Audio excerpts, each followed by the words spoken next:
El libro de Habacuc es uno de los libros más pequeños del Antiguo Testamento. Tiene tan solo 3 capítulos, 56 versículos. O sea que es un libro muy fácil de poder leer en un día. Incluso varias veces en el día uno puede llegar a leerlo como para sacar enseñanzas que le ayuden en la vida espiritual, en la vida de crecimiento a nuestro Dios. Pero en esta mañana vamos a mirar solo un aspecto, ¿sí?, que quiero mirar de este libro tan importante que marca la vida, así como toda la Biblia, de aquel que le presta atención, que busca enseñanzas que sean útiles, desafiantes para vivir la vida cristiana de una manera que a Dios le agrada.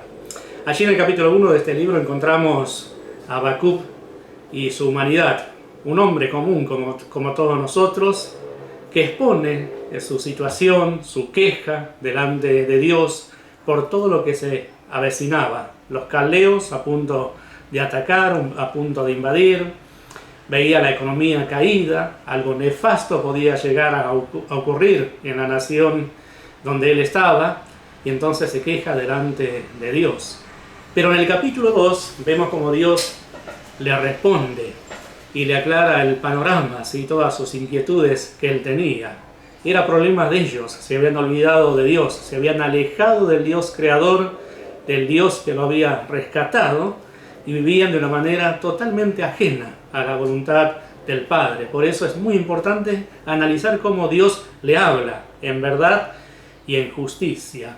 Y entonces en el capítulo 3 encontramos la reacción de Habacuc, un hombre espiritual, sensible a la voz de Dios, sensible a las palabras de Dios, y él se inclina en una actitud de oración, en una actitud de reverencia delante de lo que Dios le decía en el capítulo anterior, como le estaba diciendo hace un momentito.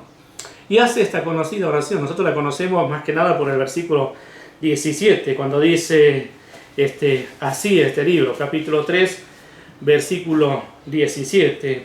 Aunque la higuera no florezca, ni en las vides haya frutos, aunque falte el producto del olivo, y los labrados no den mantenimiento, y las ovejas sean quitadas de la majada, y no haya vacas en los corrales.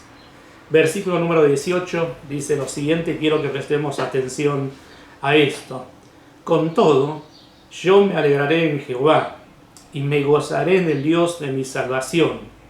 Jehová el Señor es mi fortaleza, el cual hace mis pies como de ciervas, y en mis alturas me hace andar.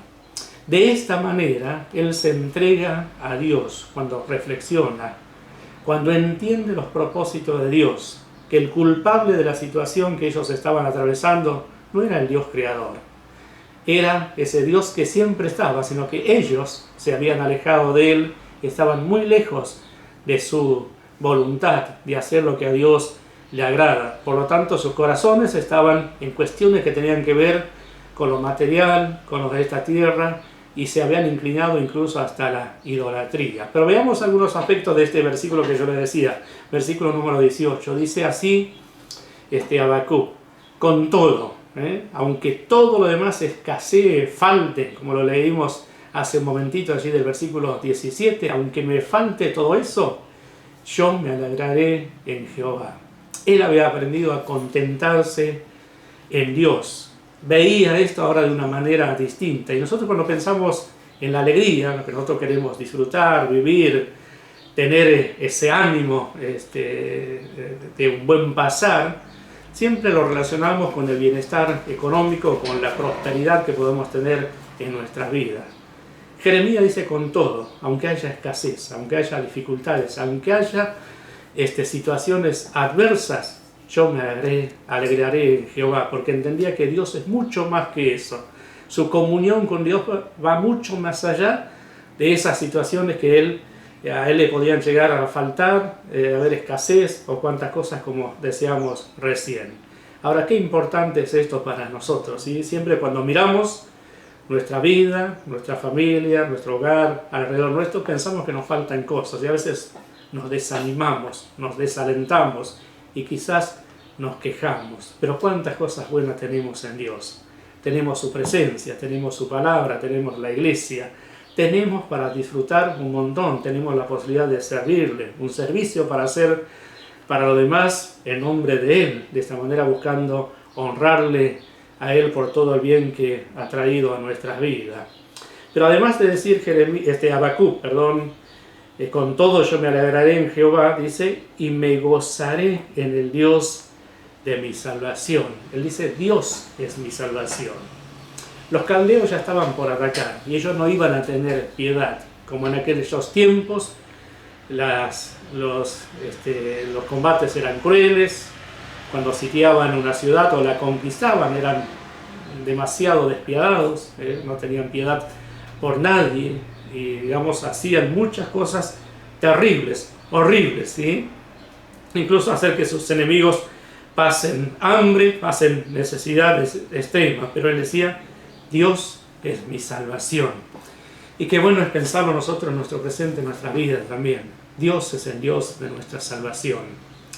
Él nos ha enviado a su Hijo amado a este mundo para buscarnos, para sacarnos de nuestros pecados, para darnos esperanza, paz, el perdón de nuestros pecados. Cuántos beneficios tremendos tenemos en Dios, ¿eh? Por eso es bueno recordar lo que dice el Salmo 103, cuando David expresaba allí, bendice alma mía Jehová y no olvides ninguno de sus beneficios, ese Dios de nuestra salvación. Pero en el versículo 19 al comienzo dice también, Jehová el Señor es mi fortaleza, Dios es el que fortalece. Y es bueno mirar la historia de la Biblia, de los hermanos, del pueblo de Dios. Tanto del Antiguo y del Nuevo Testamento vemos hombres que tuvieron que pasar por situaciones difíciles, pero en todo ello se aferraron al Señor, se aferraron a Dios, porque Dios es su fortaleza. Y el apóstol Pablo lo expresaba así, en Filipenses capítulo 4, versículo 13, todo lo puedo en Cristo que me fortalece. Había aprendido a contentarse, sea que tenga hambre, que tenga esa necesidad extrema, como también a vivir en abundancia. Estaba satisfecho en todo tiempo. ¿Por qué? Porque el Señor era su fortaleza. Y querido hermano, que Dios nos bendiga, que podamos crecer y en medio de toda situación que tengamos que enfrentar podamos expresar que Dios es nuestra alegría, dar testimonio que Dios es nuestra salvación y ver que siempre Dios es nuestra fortaleza. Por eso el apóstol Pablo también decía, fortaleceos en el Señor y en el poder de su fuerza. Que Dios nos bendiga.